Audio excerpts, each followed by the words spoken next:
বিমান বাহিনীতে একের পর এক অত্যাধুনিক বিমান যোগ করার মাধ্যমে বিশ্ববাসীকে অবাক করে তুলছে চীন।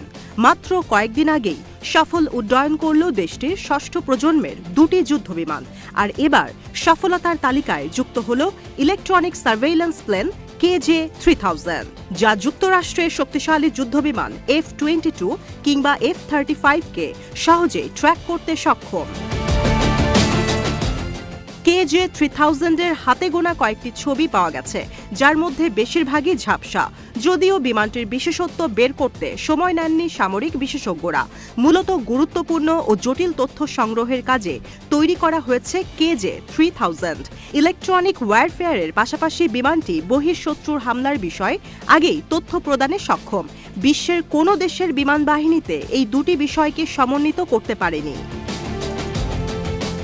সামরিক বিশেষজ্ঞদের ধারণা, তাইওয়ান প্রণালীতে একচ্ছত্র আধিপত্য প্রতিষ্ঠার লক্ষ্যেই তৈরি করা হয়েছে এই বিমান। এর ওপরে রয়েছে ডিস্ক আকৃতির রোটোডোম, যার ভেতরে স্থাপন করা হয়েছে AESA রাডার।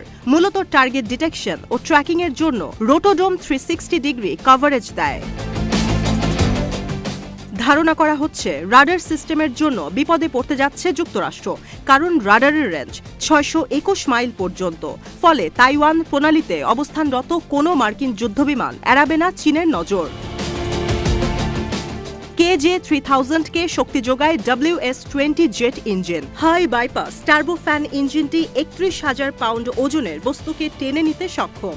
বিমানটির ধারণ ক্ষমতা 66 টন। বিশেষজ্ঞদের দাবি, বিমানটির পেছনের অংশ বা টেইলে যুক্ত করা হয়েছে উন্নত যোগাযোগ ব্যবস্থা। এয়ারবোর্ন কমান্ড সেন্টারের প্রধান উপাদান এটি। তাই চীনা যুদ্ধবিমান যখন যৌথভাবে অভিযান চালাবে, তখন সমন্বয়কারীর ভূমিকা পালন করবে KJ-3000, পাশাপাশি সতর্ক করবে শত্রুর আসন্ন হামলা থেকেও। এর আগে প্রথমবারের মতো ষষ্ঠ প্রজন্মের যুদ্ধবিমানের সফল পরীক্ষা চালিয়েছে চীন। ডিসেম্বরের শেষ দিকে দেশটির দুটি বিমান নির্মাতা প্রতিষ্ঠান চেংডু ও শেনিয়াং দুটি ভিন্ন মডেলের যুদ্ধবিমান আকাশে উড়িয়েছে। চেংডুর 3 ইঞ্জিন বিশিষ্ট বিমানটি আকারে অনেকটা বড়, যাতে যুক্ত করা হয়েছে ডেল্টা উইংস। অন্যদিকে দুটি ইঞ্জিন বিশিষ্ট শেনিয়াংয়ের ফাইটার জেটটি তুলনামূলক ছোট। দুটি যুদ্ধবিমানেই উলম্ব ও আনুভূমিক স্ট্যাবিলাইজার নেই, যা ষষ্ঠ প্রজন্মের ফাইটার জেটের অন্যতম বৈশিষ্ট্য বলে দাবি করেছেন বিশেষজ্ঞরা। এছাড়াও স্ট্যাবিলাইজার না থাকার কারণে রাডারে অদৃশ্য থাকে বিমান, একসঙ্গে বৃদ্ধি পায় গতি।